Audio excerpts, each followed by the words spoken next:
Bien, bonsoir, j'ai le grand plaisir ce soir d'accueillir Éric Emmanuel Schmitt. Bonsoir. Alors, bonsoir et merci beaucoup de votre venue jusqu'à Brest pour la première fois, je crois. Mais oui. Mais pas la dernière. Alors avant tout, quelques mots pour vous présenter. Vous êtes normalien, docteur et agrégé de philosophie. Et après quelques années d'enseignement, vous vous êtes fait connaître au théâtre dès 1991. Votre premier grand succès, Le Visiteur, devenu un classique du répertoire international, a été suivi de nombreux autres, parmi lesquels on peut citer Hôtel des Deux Mondes, Monsieur Ibrahim et les Fleurs du Coran, ou encore Oscar et la Dame Rose. Et on va même dire, puisque c'est ici que ça s'est passé, Frédéric ou le boulevard du crime avec Jean-Paul Belmondo, puisque c'est sur la scène de Brest qu'il a eu un malaise et on a dû interrompre la représentation. Bon, vous en faites pas, moi ça va. Alors, en 2012, vous êtes devenu le directeur artistique du théâtre Rive Gauche à Paris. Et puis, on peut également vous voir sur scène. Vous jouez notamment dans Monsieur Ibrahim et les Fleurs du Coran ou encore L'Élixir d'amour. Parallèlement, c'est en 1994 que paraît votre premier roman, La secte des égoïstes, qui sera suivi par de nombreux autres, parmi lesquels L'Évangile selon Pilate ou La part de l'autre. Vous écrivez également plusieurs contes qui composent le cycle de l'invisible, des recueils de nouvelles, dont l'un, Concerto à la mémoire d'un ange, a reçu le prix Goncourt de la nouvelle, et un récit autobiographique, La nuit de feu. Et tous ces ouvrages, qui ont rencontré de très nombreux lecteurs et ont été largement traduits, sont parus aux éditions Albin Michel. Enfin, vous avez fait plusieurs incursions réussies au cinéma avec l'adaptation de 2 de vos romans, Odette tout le monde et Oscar et la Dame Rose. Et vous vous passionnez également pour la musique, passion qui transparaît à travers plusieurs de vos ouvrages. Et puis on précisait que depuis 2012, vous occupez le fauteuil numéro 33 de l'Académie royale de la langue et littérature française de Belgique. Et qu'en 2016, vous avez été élu... Pourquoi on précise le 33 ? Parce que c'est le plus beau fauteuil. Oui. C'est celui qui a été occupé d'abord à la création par Anna de Noailles, ensuite Colette, ensuite Cocteau. Voilà. Si le talent s'attrape par là, vous allez voir.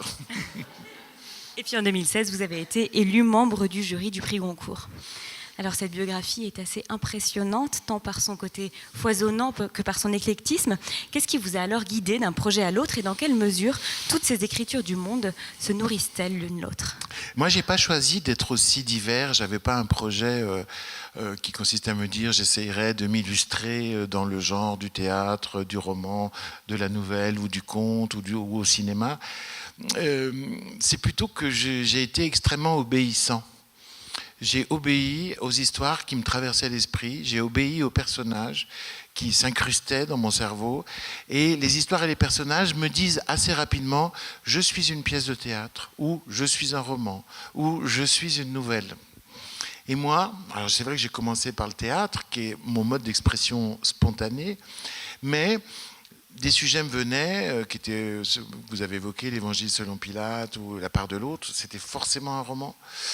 Alors, au bout de quelques années de théâtre, je me suis dit, est-ce qu'au bout de ma plume, en dehors du dramaturge, il y a aussi un romancier ?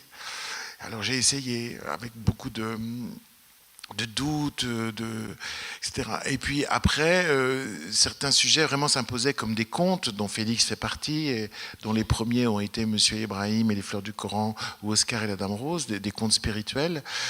Je ne savais pas non plus, je suis parti à la découverte. Est-ce qu'il y a un conteur ? Est-ce que je peux raconter brièvement comme ça ces trajets ?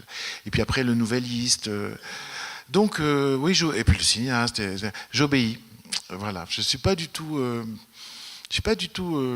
il n'y a pas de plan, il y a une attention à ce qui me passe dans le cerveau et j'essaye d'être à la hauteur d'où viennent les idées, personne ne le sait. Hein. D'où viennent les oiseaux quand ils se posent sur un arbre, personne ne le sait. Donc moi je suis un arbre qui essaye de soigner ces oiseaux. Alors ce soir, nous avons le plaisir de vous accueillir à l'occasion de la parution de Félix et la source invisible, qui est le 8e volume du cycle de l'invisible, une série de romans-contes dont le premier, Mille à repas, est paru en 1997 et qui tous, à travers des histoires indépendantes les unes des autres, abordent les grandes spiritualités de notre temps. Alors avant tout, comment les premiers ouvrages de ce cycle sont-ils nés et à quel moment se sont-ils réunis Oui, en fait, pour le tout premier, Mille à repas, je ne savais pas que j'entamais un cycle. J'écris ce texte Je l'écris comme un monologue de théâtre pour un ami, Bruno Abraham Kremer, que j'aime beaucoup parce qu'il a de l'ambition pour le plateau théâtral. Il aime raconter le spirituel sur la scène, ce qui n'est pas toujours évident. Et donc, on a ça aussi en commun. Donc, je lui ai écrit, tous les deux, on s'était passionnés pour Milarepa, ce bouddhiste tibétain, auteur de poèmes, et puis en lui-même une destinée incroyable. Et donc, je lui ai écrit ce texte. On le crée au théâtre de Vidi-Lausanne, c'est un sublime théâtre au bord de l'eau, en Suisse. Et puis, je fais la promotion de la pièce. Donc, je fais les médias suisses. Et j'ai une longue interview sur une radio suisse qui se passe très bien. Et le journaliste, à la fin, me dit « Naturellement, vous êtes bouddhiste ». Et bien, je lui dis non. Et il me dit « Mais pourquoi écrivez-vous sur le bouddhisme si vous n'êtes pas bouddhiste ?» Et je lui dis, est-ce qu'il faut être noir pour être antiraciste ? Et c'est là que j'ai compris ce que j'avais à faire. C'est-à-dire poser un regard humaniste sur les religions. Pas un regard... Souvent, le problème des livres sur la religion, c'est qu'ils sont obsessionnels. Ils s'occupent d'une religion et ils sont souvent soit du prosélytisme, soit de la critique systématique. Vous voyez ? Et donc, c'est monothématique, et c'est soit pour convaincre, soit pour repousser. Or, moi, mon rapport aux religions n'était pas du tout celui-là. Mon rapport aux religions, c'était de dire, ce sont des trésors de spiritualité qui jalonnent l'histoire des hommes, et qui font vivre et battre le cœur des hommes depuis des années pour leur faire traverser l'existence, en donnant du sens à l'existence. Et je me suis dit, ces trésors de spiritualité, je veux les rencontrer.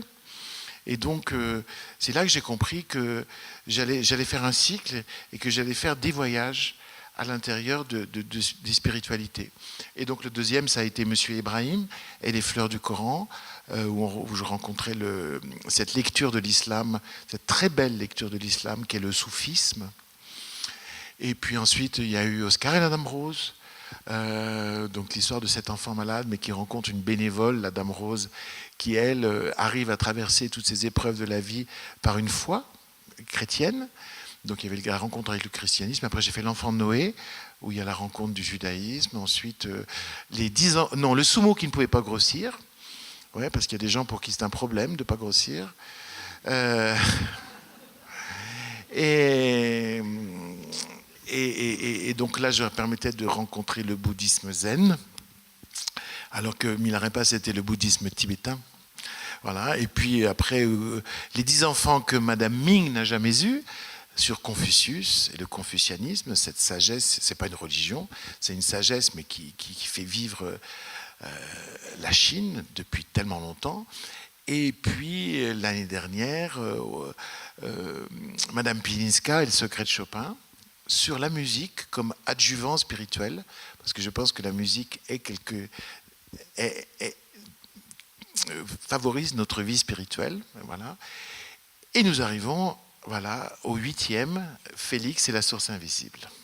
Alors, en quoi est-ce que ce regard humaniste sur la spiritualité, sur la religion que vous portez à travers ce cycle, il était important qu'il passe par la fiction et par le conte plus précisément ? Et dans quelle mesure est-ce que la fiction le permet ? Mais oui, alors moi je suis un grand partisan de la fiction, parce que moi c'est vrai que j'ai une formation de philosophe. Comme vous disiez, Normal Sup, la Rue, j'étais élève de Jacques Derrida. Ensuite j'ai fait ma thèse, je suis agrégé docteur, tout ça. Et j'étais bon, entre guillemets, donc on s'attendait tous à ce que j'écrive de la philosophie. Et moi, le jour où j'ai soutenu ma thèse à la Sorbonne, ça s'est très bien passé, je me suis dit, une fois que j'ai eu compris que tout s'était très bien passé, j'ai dit, bon, ça y est, maintenant ça suffit, on passe aux choses sérieuses, au théâtre. Et parce que je veux mettre les questionnements philosophiques et spirituels là où ils sont, c'est-à-dire dans nos vies. Et donc je préfère les arts qui reproduisent la vie, comme le roman, la nouvelle, le conte, le théâtre, parce que c'est là qu'on retrouve la chair et on retrouve les questions, mais dans la chair et le sang. Vous voyez, c'est ce que Sartre appelait la philosophie en situation. C'est-à-dire, donc du coup, la fiction me paraît être un moyen extraordinaire d'aborder des questions. Et puis, en plus, je pense qu'elle peut être même plus efficace. Par exemple, Monsieur Ibrahim et les fleurs du Coran, qui raconte l'amitié d'un enfant juif avec un épicier musulman. C'est un livre qui prône la bienveillance et la tolérance et la rencontre. J'aurais écrit un essai philosophique sur la bienveillance, enfin non, sur la tolérance. Je préfère dire bienveillance, parce que comme disait Clémenceau, la tolérance, il y a des maisons pour ça. J'aurais écrit un essai philosophique là-dessus. Bon, on aurait tiré 500 exemplaires qui auraient été achetés par toutes les bibliothèques universitaires, et puis voilà, c'est fini. Et le livre n'aurait été lu que par des gens déjà tolérants, parce que pour lire un essai philosophique sur la tolérance, il faut déjà... voilà, c'est bon. Alors moi j'écris Monsieur Ibrahim et les fleurs du Coran, c'est des millions d'exemplaires dans le monde. Et les gens continuent à s'en saisir pour justement montrer comment on peut se rencontrer et comment le regard sur l'autre vient souvent d'une ignorance de l'autre et d'une ignorance de la spiritualité de l'autre. Parce que la peur vient toujours de l'ignorance. Le salut passe par la connaissance. Et donc finalement, en écrivant de la fiction, irriguée de philosophie, je crois que je peux plus intervenir pour ce à quoi je crois qu'en écrivant un essai philosophique. L'autre chose, c'est que je ne suis pas un génie de la philosophie non plus. Je veux dire, je n'ai pas... j'ai des valeurs, j'ai des réflexions, mais je ne suis pas un créateur de systèmes et de concepts. Donc, pour moi, c'est ça un philosophe. Donc, dans la mesure où je sais que je ne suis pas ça, je fais autre chose. Alors, l'un des points communs à tous les livres du cycle de l'invisible... Parce que souvent, on me présente comme philosophe, et moi, je dis non. Oui, je suis un écrivain dont les fictions ont des racines dans l'humus philosophique, mais je ne fais pas œuvre de philosophie, même si j'ai un rapport philosophique avec mon lecteur. Mais voilà, c'est comme dire, c'est pas parce qu'on est professeur de philosophie ou qu'on transmet quelque chose de la philosophie qu'on est philosophe. C'est pas parce qu'on est professeur d'anglais qu'on devient anglais. Vous voyez ce que je veux dire ? Voilà. Alors l'un des points communs à tous les livres du cycle de l'invisible, c'est qu'ils adoptent le point de vue d'un enfant. Un enfant qui va être confronté aux violences de la vie et qui va pouvoir traverser ces difficultés grâce à une rencontre. En quoi est-ce que le regard de l'enfant intéresse particulièrement le romancier ou le conteur que vous êtes ? D'abord parce que moi je crois que chez moi l'enfance est inaltérable. Voilà, elle est invincible. J'ai toujours l'enfance en moi, j'ai déposé d'autres âges, mais j'ai gardé l'enfance.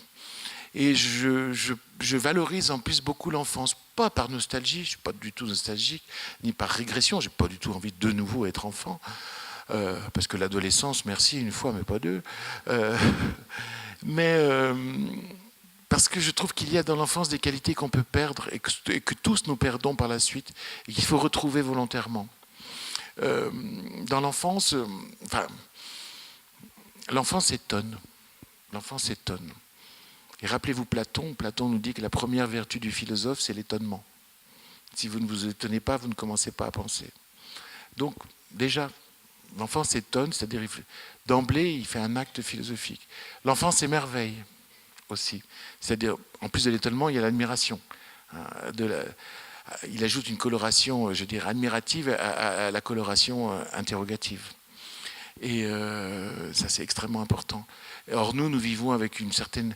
Nous pouvons plonger dans la fatigue de vivre, l'impression d'avoir déjà vécu, de connaître déjà. Terrible. L'illusion de savoir, l'illusion de connaître, l'illusion d'avoir déjà vécu ça. Non, rien ne se ressemble, rien n'est jamais pareil. Nous-mêmes, nous ne sommes jamais pareils. Donc, il y a ça dans l'enfance, puis il y a une modestie aussi dans l'enfance. L'enfant sait qu'il ne sait pas. C'est aussi, alors là, c'est Socrate, en philosophie, je sais que je ne sais pas. Et l'enfant, c'est aussi un acte philosophique, cette humilité de se rendre compte qu'on ne sait pas. Et en même temps, il y a chez l'enfant le désir de savoir. C'est une chose que j'ai passionnément, moi. Si je passe une journée sans apprendre quelque chose, j'ai l'impression que la vie est grise. Hein. Et puis, il y a aussi une chose absolument merveilleuse dans l'enfance, qui est la connivence avec le mystère. L'enfant est dans un monde qu'il sait plus grand que lui, infini, mystérieux, mais il est bien dans ce mystère. Il désire savoir, il sait quand il ne sait pas, mais il a cette espèce de complicité, de connivence avec le mystère, que nous, souvent, nous perdons par la suite. Donc voilà, je pense qu'une fois qu'on quitte l'enfance, il faut entretenir ce que j'appelle dans ma vie avec Mozart, un de mes livres, puisque je parle de la flûte enchantée, il faut entretenir, une fois qu'on a quitté l'enfance, l'esprit d'enfance, qui n'est ni une nostalgie ni une régression, mais la décision volontaire de cultiver des qualités que nous avons eues spontanément et que la vie nous a fait perdre. Et comment est-ce qu'on parvient à l'entretenir, cet esprit d'enfance? Est-ce que l'écriture aide à l'entretenir? Oui, ça, toute pratique créative est une pratique de l'étonnement. C'est toujours la première fois, c'est sûr. Moi, je pense qu'en fait, nous avons tous une grande créativité pendant notre enfance, et puis que la vie lui donne des coups et nous la fait perdre parce que la vie nous oblige à nous développer autrement que sur la pure créativité. Parce qu'il faut apprendre des choses, et je suis pour l'apprentissage, parce qu'il faut trouver sa place dans la société, exercer un métier, etc., etc. Et les artistes sont des enfants qui ont survécu. Voilà. Et moi, je pense que d'ailleurs, quand on lit, quelque part, on fait revivre son enfance parce qu'on retrouve on réveille l'enfant en soi qui s'étonne, qui explore le monde, qui se pose des questions sur les sentiments amoureux, etc., etc. Donc voilà, en fait, si vous voulez, retrouver l'esprit d'enfance, c'est une chose très savante, c'est la sagesse. La sagesse, c'est-à-dire se servir de son esprit pour réhabiter le monde et le réhabiter d'une façon qui soit intéressante. Alors dans Félix et la source invisible, cet esprit d'enfance, on le retrouve donc grâce à Félix, 12 ans, un petit garçon qui vit à Belleville avec sa mère, une vie joyeuse et tendre, jusqu'au jour où Fatou, donc sa mère, sombre dans une profonde dépression. Alors comment cette histoire d'un petit garçon qui veut tout faire pour sauver sa mère et même la ramener à la vie, s'est-elle imposée à vous? Je ne sais pas. Non, je sais une seule chose, mais c'est un peu gênant de le dire, c'est que quand j'ai eu fini l'histoire, je l'ai écrit cet été, quand j'ai eu fini l'histoire, je fais toujours lire à mes proches d'abord. Et donc ils lisent le livre, puis à la fin ils me disent « Tu te rends compte de ce que tu as écrit ?» Je dis « Qu'est-ce que j'ai écrit ?» Ils me disent « J'ai perdu ma mère il y a 18 mois. » Et ils me disent « Tu as perdu ta mère et tu écris l'histoire d'un enfant qui veut ressusciter sa mère. » Parce que sa mère est comme morte dans une dépression. Alors j'ai compris pourquoi je l'ai écrit avec tant d'émotion et tant de passion, mais on ne sait pas quand on écrit. On écrit pour des raisons irrépressibles. Et c'est vrai que le livre est plein de cet amour entre une mère et son fils. C'est partout, partout, dans toutes les lignes. Bon, voilà, maintenant je sais pourquoi, mais c'est très gênant. Et puis, donc, alors d'où vient l'histoire, je ne sais pas. Non, je ne sais pas. C'est d'où vient l'oiseau? Non, je ne sais pas. Un jour, ça s'incruste en moi, ça devient obsessionnel, et en même temps, j'ai rendez-vous, je sens que c'est bien, je vais pouvoir raconter des choses importantes avec cette histoire-là. Il faut qu'une histoire ait des échos profonds en moi. Parfois, je n'ai même pas conscience de la profondeur de l'écho, comme là pour Félix, mais je sais quand une histoire est artificielle, elle est faite pour un autre écrivain que moi, non pas parce qu'elle est mauvaise, mais parce que moi, elle ne trouve pas des résonances suffisantes en moi. Je devrais écrire et ouvrir une boutique d'histoire pour les autres. Voilà, je vous propose des sujets, etc., qui ne sont pas pour moi, je ne les écrirai pas. Et puis, il y a des sujets qui sont pour moi. Voilà. Mais les histoires naissent donc en vous longtemps avant d'être écrites? Oui. Mais vous savez, là, on entre sur un terrain où je vais faire semblant de répondre, parce qu'en fait, j'en sais rien. Ce que je veux dire, c'est que Cocteau avait une phrase magnifique pour dire ça. Il disait « Puisque ces mystères nous dépassent, feignons d'en être les organisateurs ». Mais effectivement, c'est assez mystérieux le processus de l'inspiration. Pourquoi moi est-ce que j'ai autant d'histoires dans la tête? Parce que j'ai déjà 4-5 romans dans la tête, une vingtaine de nouvelles et 3 ou 4 pièces. C'est pour ça que je me trouvais extrêmement paresseux, parce que faudrait que je m'assoie et que je me mette à écrire plutôt que de voyager comme je suis en train de le faire, de monter sur scène, de faire des tas de choses. Mais j'ai besoin d'espacer les moments d'écriture avec d'autres activités. Voilà. L'écriture s'en nourrit aussi. Et l'écriture s'en nourrit, exactement. Ouais. Alors, dès les premières pages du conte, on est donc plongé dans l'univers de Félix et Fatou, qui s'articule autour du café de Fatou, qui a pour nom Au Boulot. Oui, c'est pratique, café, ça. Oui. Bah oui, c'est pratique. Fatou a eu une idée de génie, quoi, parce qu'effectivement, quand les gens sont au bar et qu'on leur passe un coup de téléphone et que le mari, l'épouse, le patron demande où es-tu, on répond au boulot. Et ce café, il accueille toute une galerie de personnages hauts en couleur. Est-ce que vous pourriez nous en dire quelques mots de ces personnages qui sont tous à la fois éclopés et magnifiques, et de la façon dont ils sont dessinés pour vous? Oui, c'est-à-dire qu'ils pourraient passer pour des éclopés si on les réduisait à leur différence. Et moi, j'aime bien montrer que les êtres sont toujours plus complexes que ce qu'on peut en dire. Par exemple, à un moment, Félix dit à Madame Simone, tu me parles comme si j'avais 12 ans. Mais j'ai 12 ans, mais je suis moi d'abord. Vous voyez ce que je veux dire? Ça vous est arrivé, qu'on vous parle comme à un enfant de 10 ans, ou qu'on parle à une femme comme à une femme, hein, ou qu'on réduise une personne à la couleur de sa peau, ou qu'on réduise une personne à son métier, comme s'il n'y avait pas d'autre densité humaine en dehors du métier et de la fonction qu'elle peut exercer. J'ai horreur qu'on réduise les êtres à un seul élément identitaire. C'est une violence. C'est une violence extraordinaire. Et moi, je me souviens, enfant, cette phrase de Félix, elle résonne dans ma tête parce que mes parents, d'un côté, me demandaient d'être plus qu'un enfant de 12 ans. Et puis, quand ça les arrangeait, j'étais un enfant de 12 ans. Vous voyez? Et je trouvais ça insupportable. Voilà. Et c'est comme quand j'ai commencé à publier, on m'a dit, alors vous êtes normalien, professeur de philosophie. Mais ce n'est pas mon essence. C'est une partie de mon histoire. Je ne suis pas un normalien qui écrit ou un professeur de philosophie qui écrit. Je suis quelqu'un qui a toujours voulu écrire et qui a fait des grandes études en se disant que ça pourrait m'aider pour écrire. Vous voyez? Donc c'est toujours absurde la réduction des êtres à leur sexe, à leur peau, à un élément de leur vie, à leur religion aussi, etc. Alors, malgré tout ça, voilà, je présente les êtres d'abord sur l'aspect différent qu'ils ont, puis après je montre l'épaisseur des êtres. Oui, alors il y a du monde dans ce café. Il y a Madame Simone, qui en fait s'appelle Jules, et qui est une femme et une comptable contrariée, parce que dans sa tête, elle pense qu'elle est une femme et elle aurait voulu être comptable. Et effectivement, le fait qu'elle soit transsexuelle a rendu la chose difficile. Il y a un homme qui apprend une page de dictionnaire par jour. Il vient s'installer après son travail. Il est réparateur d'aspirateurs. Et personne ne sait son nom parce qu'un jour, Fatou lui a dit « Bonjour, monsieur Larousse ». Et là, il a pâli et il a dit « Mais c'est un Robert ». Et donc, elle l'appelle Robert Larousse. Et il est très heureux. Voilà.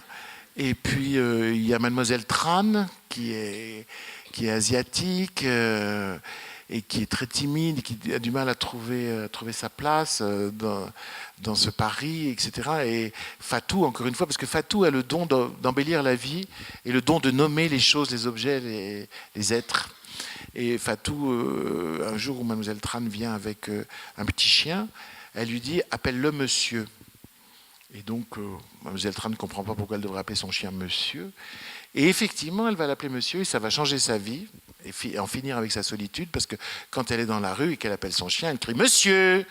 Monsieur !» Et alors tous les hommes, voyant la ravissante mademoiselle Tran, s'approchent, découvrent malheureusement que ce n'est pas eux qu'on appelle, caressent le chien faute de caresser mademoiselle Tran. Et les liens se font. Voilà. C'est une histoire vraie, ça d'ailleurs. Hein. J'ai une amie à Bruxelles qui a appelé son chien monsieur. Mais elle, ça lui a pourri l'existence. Oui, donc il y a quand même un réel à la base de chacun de ces personnages. Oui et non. Oui, mais j'observe beaucoup. Moi, je suis très empathique, je regarde beaucoup. C'est les gens qui m'inspirent, bien sûr. Bien sûr. Puis j'adore les cafés. Et il y a un philosophe, parce qu'au comptoir, il y a toujours un philosophe. Et c'est Monsieur Sophronides, il a un nom grec parce qu'il est philosophe. Voilà.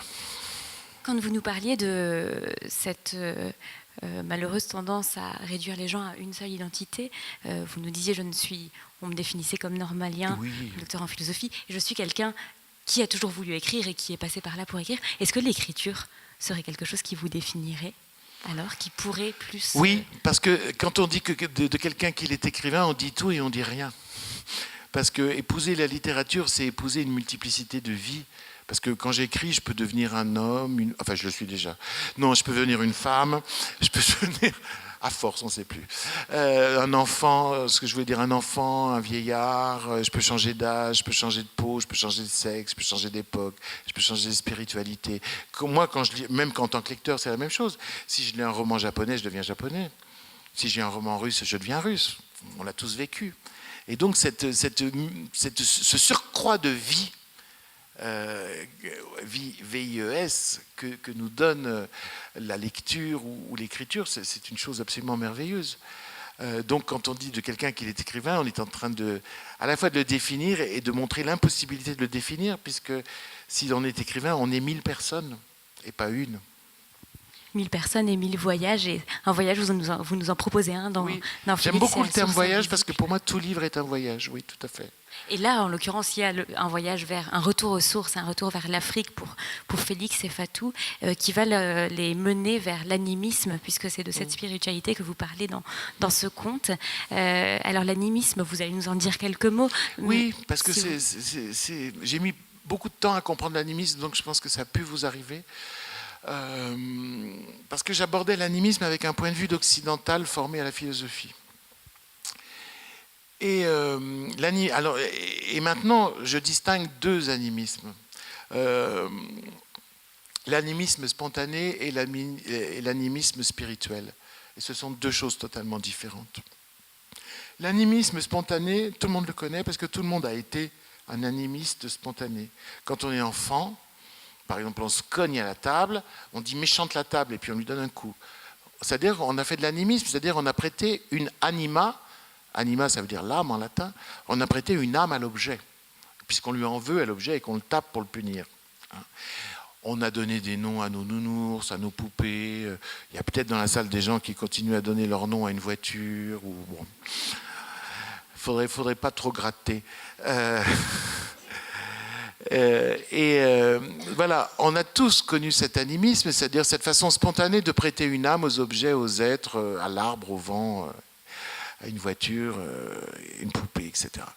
Et on s'en est guéri de cet animisme parce qu'on a appris que le monde ne fonctionnait pas comme ça, en Occident en tout cas.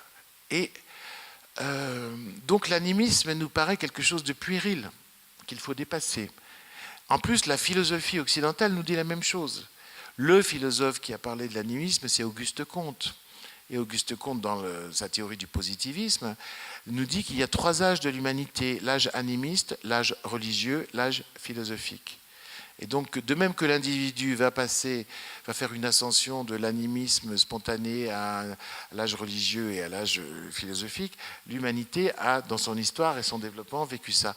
Donc, du coup, à travers Auguste Comte, l'animisme apparaît comme une puérilité, et puis comme quelque chose d'archaïque.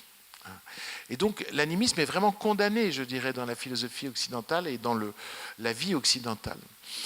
Donc moi j'avais cette perception d'animiste et du coup depuis des années je peinais à comprendre les civilisations animistes et les religions animistes parce que j'étais encombré de ce préjugé. Et puis tout d'un coup je me suis rendu compte qu'il y avait un autre animisme que celui-là, que cet animisme spontané, puéril ou archaïque.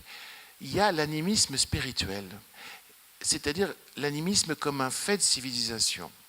Et là, tout d'un coup, c'est autre chose qui se déploie. C'est toujours cette idée qu'anima, il y a une âme dans les êtres vivants, les êtres végétaux, les êtres minéraux et les phénomènes comme le vent, etc., etc. Mais ça dégage une véritable sagesse et je dirais même aussi un vrai écologisme. Pour prendre des exemples, quand on est animiste, eh bien, on ne pense pas que la nature nous appartient et qu'on peut en faire tout ce qu'on veut. C'est une idée totalement occidentale de penser que l'homme est, comme disait Descartes, maître et possesseur de la nature.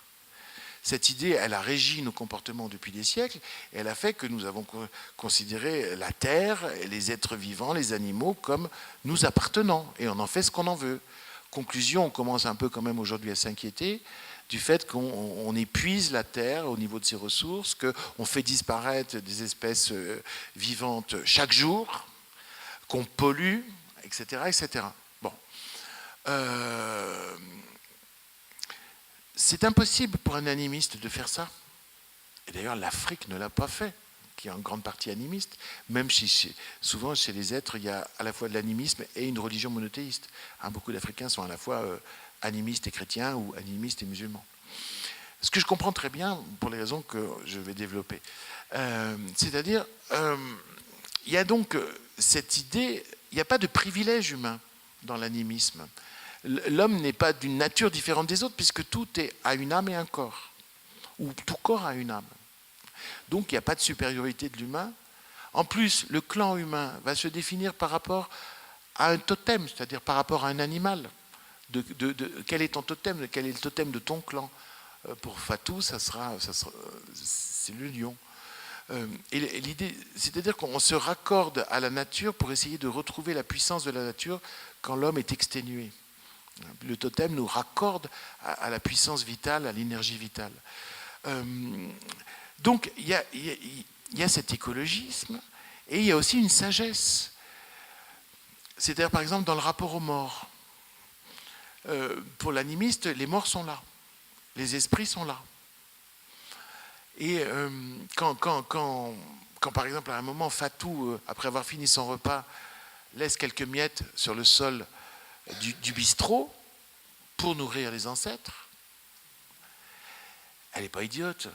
Je veux dire, elle sait très bien que c'est elle qui va les ramasser le lendemain. Je veux dire, c'est elle qui fait le ménage. Ou autrement, c'est qu'il y a des souris ou des cafards. Mais je veux dire, mais qu'est-ce qu'elle fait? Elle fait quelque chose de profondément sage. Elle rend les absents présents. Elle intègre les morts à la vie.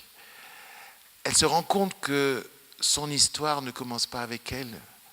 Aucun de nous a une histoire qui commence avec lui. On est aussi le fruit d'autres histoires, forcément. Et donc, il y a une grande sagesse, une grande humilité dans tout ça. Alors voilà les raisons pour lesquelles, tout d'un coup, l'animisme s'est mis à me parler. Et je me suis dit, moi qui suis... Je ne suis pas du tout animiste, mais moi qui suis un vrai occidental, ça remet en question des réflexes d'occidental que j'ai. Et puis, ça me nourrit de penser l'univers de cette façon. Et j'y vois pas du tout une puérilité, mais j'y vois vraiment une sagesse, une morale et une écologie. Et est-ce que finalement, pour aborder l'animisme, il fallait ne pas chercher à le comprendre, mais le vivre, quitter peut-être la raison, la rationalité pour aller vers l'animisme? Oui, je crois vraiment. Le problème, c'est que je ne comprenais pas l'animisme tant que je voulais l'aborder avec la raison, avec la pure raison, c'est-à-dire un occidental formé à la philosophie.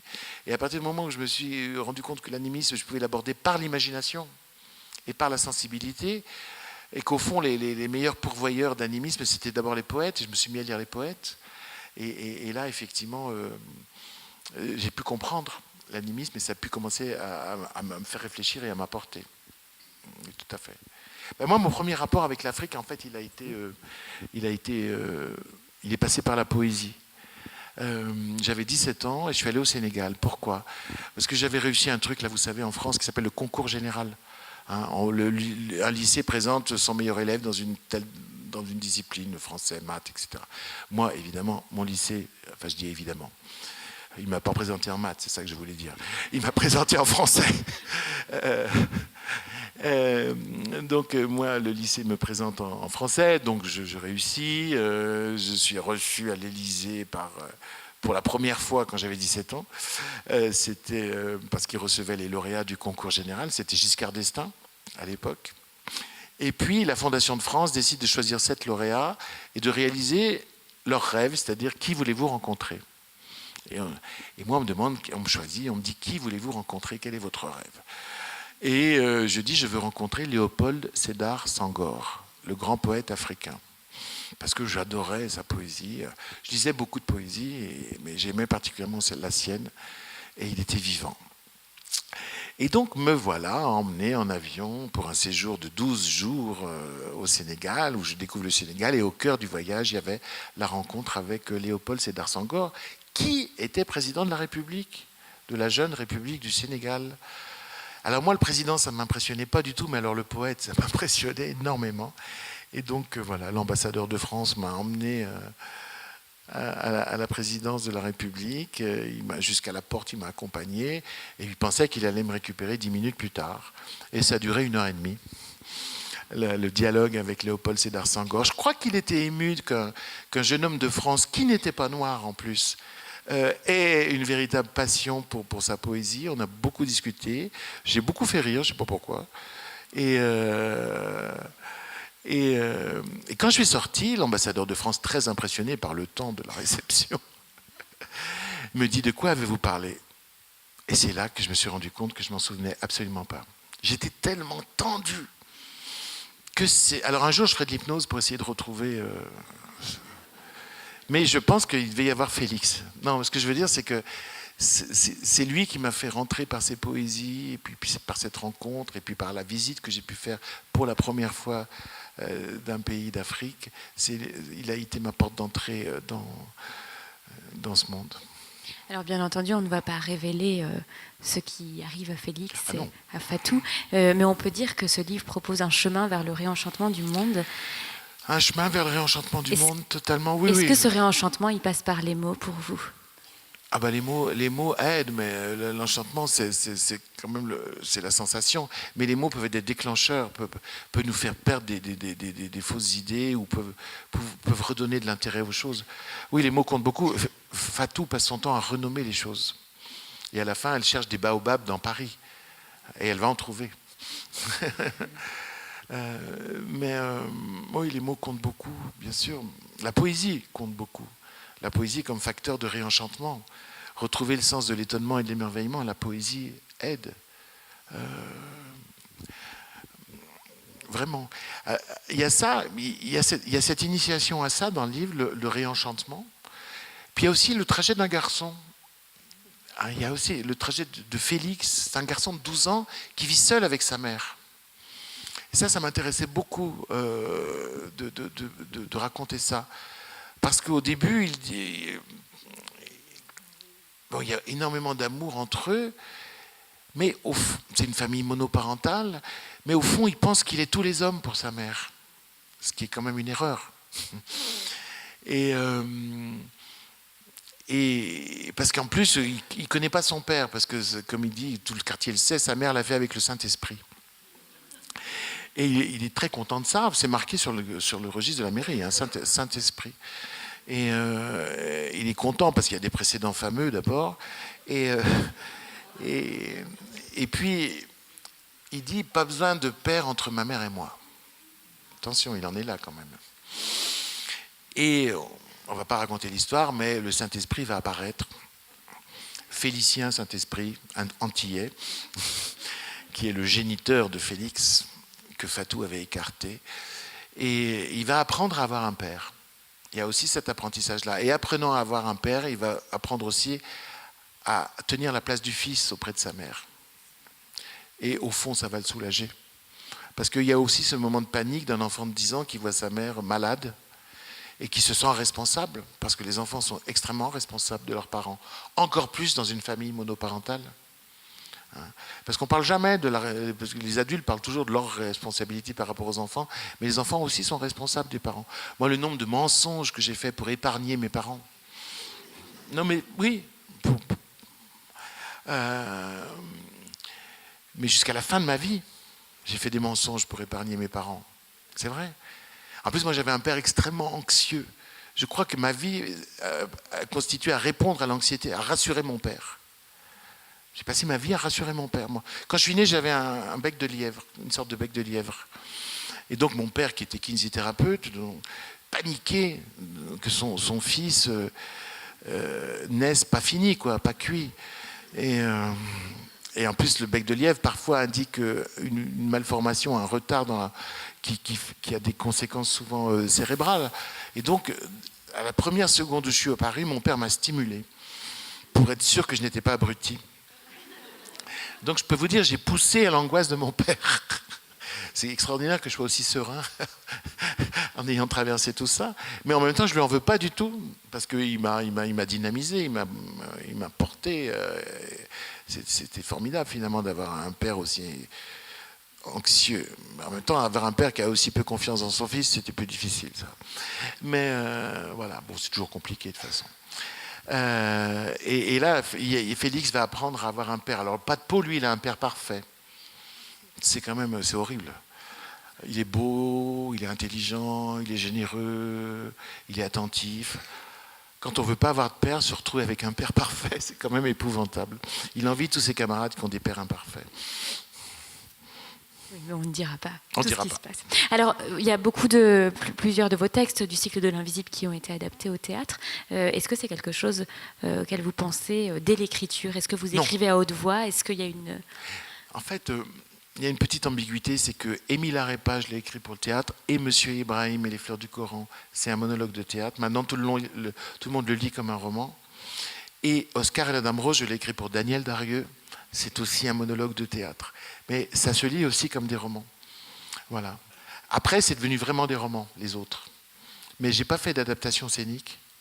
En fait, quand on joue, quand Daniel Darieux a créé Oscar et la Dame Rose, et puis après Annie Dupéré l'a joué, puis après plein d'autres. Enfin, ça a été joué dans le monde entier de toute façon.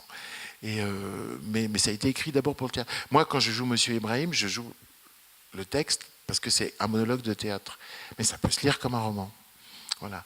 Donc non, j'adapte pas en fait. Je redonne leur réalité scénique à certains textes parce qu'ils ont été écrits pour la scène. Mais voilà. Ce sont des contes à dire sur scène. Voilà. Mais Félix, non. Ça ferait un film, par contre. Ça ferait. Mais moi, j'ai pas le temps. Un film, c'est au minimum 1 an et demi de travail, 2 ans de travail. Et moi, pendant ce temps-là, je peux écrire 3 romans, 2 pièces. Non, je préfère écrire. Alors, tous vos textes, qu'il s'agisse de romans, récits, contes ou pièces de théâtre, ont rencontré de très nombreux lecteurs. Beaucoup parmi ces lecteurs ont même été amenés ou ramenés à la lecture grâce à vos textes. Oui, ça me fait plaisir. Ça arrive. Enfin, j'en ai très souvent le témoignage. Je me suis remis à lire en lisant vos textes. Ou mon fils et ma fille s'est mis à la lecture grâce à vos textes. Alors ça me touche. Après, je leur dis, vous savez, vous avez le droit d'être infidèle, hein, de lire d'autres auteurs.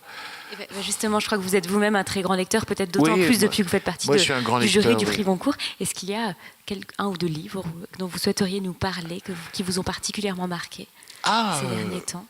Oui, c'est vrai que moi je lis beaucoup, puisque les 10 membres de l'Académie Goncourt, notre travail bénévole d'ailleurs, consiste à essayer de trouver les talents et les mettre en lumière. Alors il y a le Grand Prix Goncourt du mois de novembre, mais toute l'année, là en ce moment on lit les premiers romans pour donner le Goncourt du premier roman, puis il y a le Goncourt de la nouvelle, puis le Goncourt de la biographie, puis le Goncourt de la poésie. Autant vous dire qu'on n'arrête pas. Oui, moi il y a des livres que j'ai beaucoup aimés ces dernières années. Il y a eu Bakita de Véronique Olmy, que je vous conseille de lire. C'est un livre très touchant. J'ai beaucoup aimé le Goncourt d'Éric Vuillard, L'Ordre du jour, et tous les livres d'Éric Vuillard. Je vous conseille d'ailleurs un qui est, mon avis, le meilleur, qu'il a écrit un peu avant, c'était La tristesse de la terre. Très beau titre. Sur la naissance de la société spectacle à travers le cas de Buffalo Bill. Très très intéressant. Cette année, j'avais un gros coup de cœur pour un livre qui a été jusqu'à la sélection finale du Goncourt, mais ce n'est pas lui qui a reçu le Goncourt. C'était le livre de Gréveillac qui s'appelle Maîtres et esclaves, chez Gallimard. C'est l'histoire d'un peintre dans la Chine d'aujourd'hui, depuis sa naissance dans les années 50 jusqu'à aujourd'hui. Et toutes les difficultés, les compromissions dans ce pays où ça s'appelle maître et esclave, parce qu'on n'est jamais un maître, on est toujours un esclave, même quand on est le maître. Et c'est vraiment la difficulté d'une vie consacrée à l'art et d'une vie même digne dans ce pays avec des régimes aussi excessifs. C'est très très passionnant, maîtres et esclaves. Voilà. Ben, merci beaucoup. Alors peut-être que des personnes dans le public ont des questions à poser à Éric Emmanuel Schmitt. Il va y avoir un micro qui va passer dans la salle. C'est toujours la première qui est la plus compliquée. Oui, il faut prendre la deuxième tout de suite.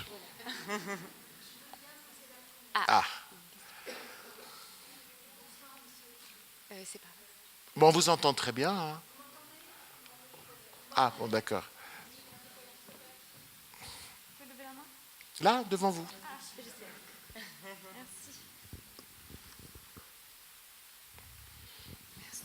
Il marche?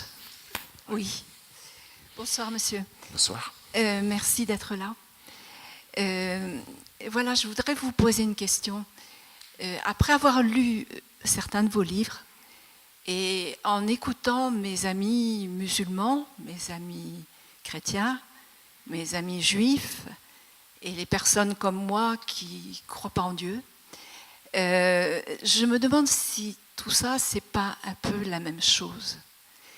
Si, au fond, il n'y a pas quelque chose de commun qui fait que j'ai beaucoup de mal à m'expliquer les guerres de religion.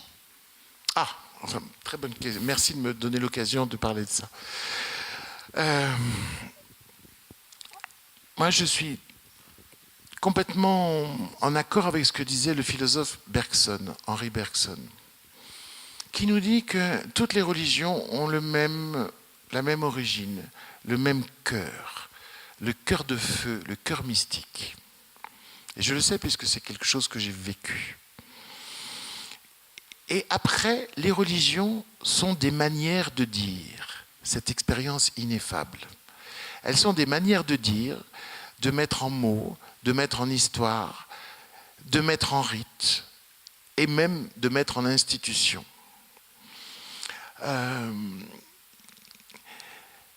Ça veut dire qu'elles parlent toutes au fond de la même chose, mais de façon différente. Et plus, en plus, ça s'institutionnalise, plus ça devient différent. On a parfois du mal à voir le rapport entre certaines institutions religieuses et les textes qui les ont fondées. Je veux dire, moi, j'ai du mal. Et souvent, une grande personnalité religieuse, dans n'importe quelle religion, c'est celle qui raccorde l'institution au cœur de feu, au cœur mystique. Et je crois vraiment à ça, parce que moi, pour avoir vécu cette expérience dans le désert du Sahara, ce que j'ai raconté dans un livre qui est La nuit de feu, lorsque je suis rentré du désert du Sahara fort de cette expérience, c'était pas encore une force, c'était un trouble, parce que je ne m'attendais pas à ça. Je me suis mis à lire les grands poètes mystiques et les grandes poétesses mystiques, mais de toutes les religions. Enfin, pas de toutes, parce qu'il y en a tellement. Mais je me suis trouvé avec une grande surprise des frères et des sœurs dans des religions qui étaient d'Asie, ça pouvait être dans des mystiques de l'islam, du judaïsme, du christianisme, etc. Je me suis trouvé des frères et des sœurs sur des lieux de la terre absolument différents, dans des temps absolument différents et dans des spiritualités absolument différentes. Parce que j'y rentrais toujours par le cœur mystique. Et donc, voilà, pour moi, on parle de la même chose. Et je pense qu'il y a des invariants dans les religions. Là, pour sortir de Bergson, je pense qu'il y a des invariants dans les religions. C'est que si les religions ne sont pas toutes divinisantes, elles sont toutes humanisantes. C'est-à-dire qu'elles ont toutes un idéal pour l'homme. Elles essayent de faire en sorte qu'il soit moins égoïste, qu'il développe son altruisme, sa compassion. Alors ça prend des formes différentes. C'est la compassion dans le bouddhisme, c'est le respect dans le judaïsme, et dans le christianisme, c'est carrément l'amour de l'autre. Moi, j'ai dit dans un livre, L'Enfant de Noé, que carrément les chrétiens, c'est des juifs sentimentaux. Parce que déjà donner le respect à l'autre, c'est difficile, mais alors l'aimer, voilà. Et il y a toujours cette fonction humanisante, c'est-à-dire de rêver un homme qui ne soit pas simplement un bipède sans plume, mais qui soit un homme. C'est-à-dire, au fond, il y a un humanisme au fond de chaque religion. C'est ça le paradoxe. Elles ne sont pas toutes divinisantes, elles sont toutes humanisantes, parce qu'il y a des religions sans Dieu, mais elles sont aussi humanisantes, c'est-à-dire elles veulent le meilleur de l'homme pour l'homme. Donc ça, je trouve que c'est aussi quelque chose de commun. Alors après, il y a le grand scandale que vous évoquez, c'est que les hommes se tuent pour des histoires de religion. Alors d'abord, moi je dirais deux choses. Moi, c'est un sujet que j'ai traité dans un autre livre, qui est L'homme qui voyait à travers les visages. C'est un roman qui enquête sur l'origine de la violence et le rapport de la violence et du sacré, c'est-à-dire de la violence et du religieux. Et là, pour aller vite, en tout cas pour vous donner ma pensée vite, mais bien sûr ça manquera de nuances, c'est que d'abord, l'homme s'est saisi de tous les prétextes pour exercer sa violence. Il n'y a pas seulement le motif religieux. Je veux dire, on a fait des guerres pour des histoires de généalogie, pour des histoires de territoire, pour des histoires de possession, pas seulement pour des raisons religieuses. C'est-à-dire que la violence n'est pas issue du seul religieux. Ça veut dire que la violence n'a peut-être pas son origine dans le religieux, mais plutôt dans l'homme. Et qu'est-ce que c'est la violence ? Pour moi, la violence, c'est le refus de douter de ce qu'on pense, de son importance, qui s'accompagne du fait d'écraser tout ce qui pourrait remettre en question l'idée qu'on a de son importance et de ses certitudes. C'est le refus de douter, c'est le refus d'être un homme, c'est le refus d'être incertain qui crée la violence. C'est une maladie de l'esprit. Mais ça, c'est la mauvaise nouvelle. Mais la bonne nouvelle, c'est qu'on soigne les maladies de l'esprit par l'esprit. Je crois que par l'éducation, par la connaissance, on peut lutter contre la violence. Mais à l'origine, avant son développement. Donc, voilà. Alors après, on se trouve, quand on prend les textes religieux, c'est vrai qu'on est de nouveau aussi déconcerté. Parce que je dis, c'est le cœur mystique qui est à l'origine de toutes les religions, mais quand on lit certains textes, on voit des appels au génocide, des appels au meurtre, etc. Et par exemple, dans les 3 religions du livre, si on prend l'Ancien Testament, je veux dire, Dieu est génocidaire à certains moments quand même.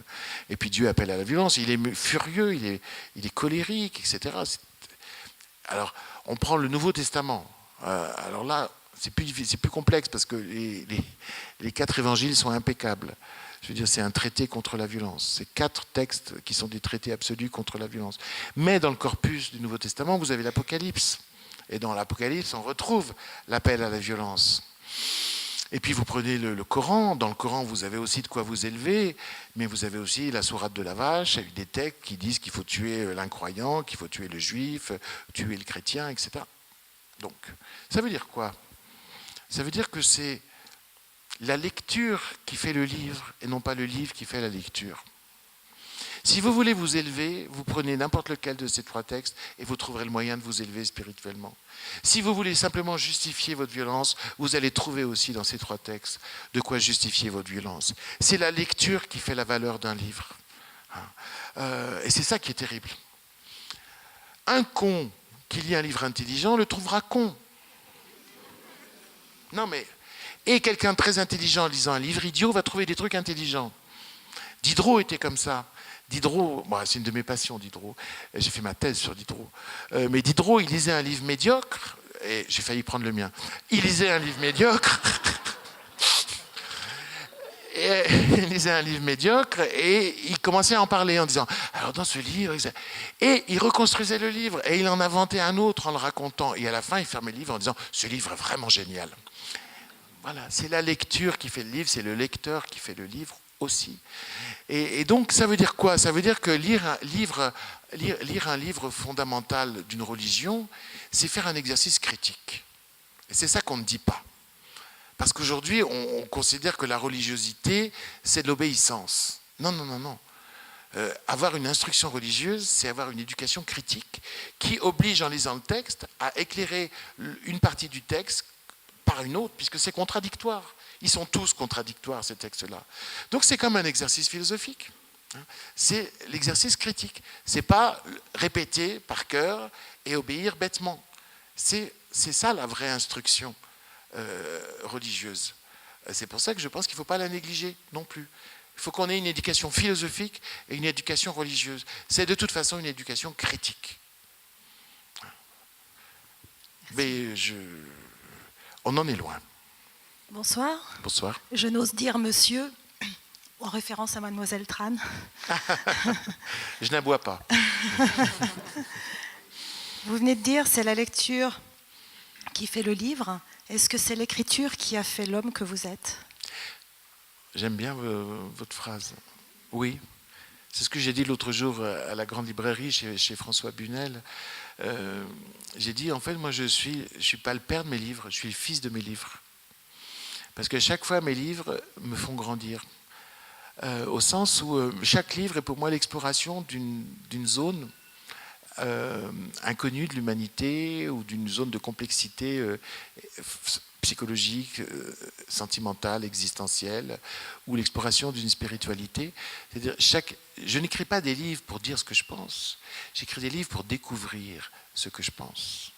Et donc chaque livre est un voyage, une exploration, et donc je ressors différent de l'écriture du livre. Donc c'est pour ça que je vous dis, mes livres me font grandir, et je suis le fils de mes livres plutôt que le père de mes livres. Et c'est vraiment comme ça que je le vis. Et je pense que c'est la même chose quand on lit. On grandit des livres qu'on traverse, enfin, de certains en tout cas.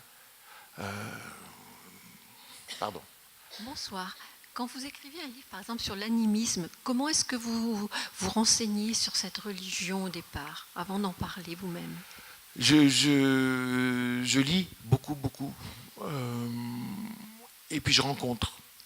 Voilà, c'est des ça. gens. Vous êtes allé en Afrique, par exemple, Ah bah oui. ou bien, voilà. En fait, si vous voulez, j'écris sur des choses que je connais. Je vais pas faire des recherches. Enfin, que je veux dire. Ça me fait penser. Une fois, je faisais un voyage aux États-Unis et au Canada anglophone, et on était une troupe d'écrivains comme ça. Et il y avait John Irving, il y avait des gens super. Et moi, j'étais l'alibi, comme ça m'arrive très souvent à l'étranger, pour dire que c'est international, parce qu'en fait, il n'y avait que des anglophones. Et on se retrouvait donc et on allait de festival en festival, comme ça, etc., jusqu'à Vancouver. Et quand on était à table, évidemment, on parlait atelier, on parlait écriture. Et la grande question qu'il y avait toujours, c'était « How did you research ?» Comment vous faites vos recherches? C'est la question. Et moi, j'étais mal quand on me disait ça. Parce que je crois que fondamentalement, je n'ai jamais fait de recherche pour un livre. J'ai toujours fait des livres sur des choses qui m'avaient passionné avant. Vous voyez ce que je veux dire? Quand j'ai écrit La part de l'autre sur Hitler, j'avais lu tellement de choses sur Hitler avant parce que je voulais comprendre. Je n'ai pas lu pour faire un livre.